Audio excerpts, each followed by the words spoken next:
আজও কোটা বিরোধী শিক্ষার্থীদের আন্দোলনে উত্তাল গোটা দেশ। সড়ক, মহাসড়ক আর রেলপথ অবরোধ করে বিক্ষোভ করছেন তারা। আদালতের স্থিতাবস্থার পরও যৌক্তিক সমাধান না হওয়া পর্যন্ত রাজপথে থাকতে চান আন্দোলনকারীরা।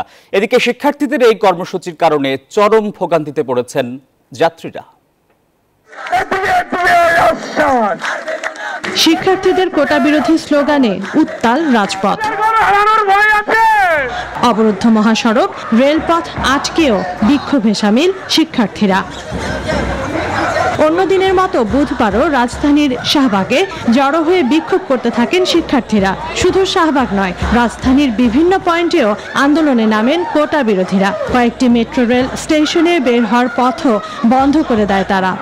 সংবিধানে উল্লেখিত যে অনগ্রসর গোষ্ঠী আছে তাদের কথা মাথায় রেখে আমরা যৌক্তিক পর্যায়ে কোটা সংস্কার করে সংসদে আইন পাস করতে হবে। প্রথম, দ্বিতীয়, তৃতীয়, চতুর্থ শ্রেণীর যে চাকরির গ্রেডগুলো আছে সেগুলোতে একদম কোটা মুক্ত, মানে নির্মূল চাই আমরা। কোটার যৌক্তিক সংস্কারের মধ্য দিয়ে আমাদেরকে আমাদের এই দাবি আদায়ের লক্ষ্যে আমরা এগিয়ে যাব।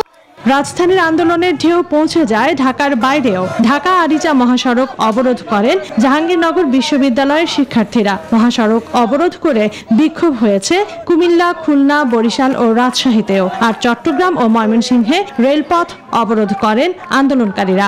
যৌক্তিক সমাধান না হওয়া পর্যন্ত আন্দোলন চালিয়ে যাওয়ার কথা বলেন তারা। একটা দেশের যদি মেধাবীদেরকে এত কম শতাংশ জায়গা দেওয়া হয়, কিভাবে দেশটা পরিবর্তন হবে? শিক্ষার্থীদের এই কর্মসূচির কারণে সড়ক, মহাসড়কে আটকে যায় শত শত যানবাহন। ভোগান্তিতে পড়েন যাত্রীরা। বিশেষ করে এইচএসসি পরীক্ষার্থীদের দুর্ভোগ চরমে পৌঁছে। এই যে একসারা করছে, আজকে একসারা রিপোর্ট আনতে যাবো, মহাখালী নাইটে যাইতে কষ্ট তো হচ্ছে। আমি মহাখালী দিয়ে যাই সবসময়, আজকে এখান দিয়ে আসছে। আমরা রাস্তায় চলতে গেলে সমস্যা হবে, রাস্তাঘাট জাম হলে আমাদের দুর্গতি হবে। দাবি আদায়ে সাধারণ মানুষের ভোগান্তির বিষয়টি বিবেচনায় নেয়ার আহ্বান জানিয়েছেন ভুক্তভোগীরা। Desk report, news 24।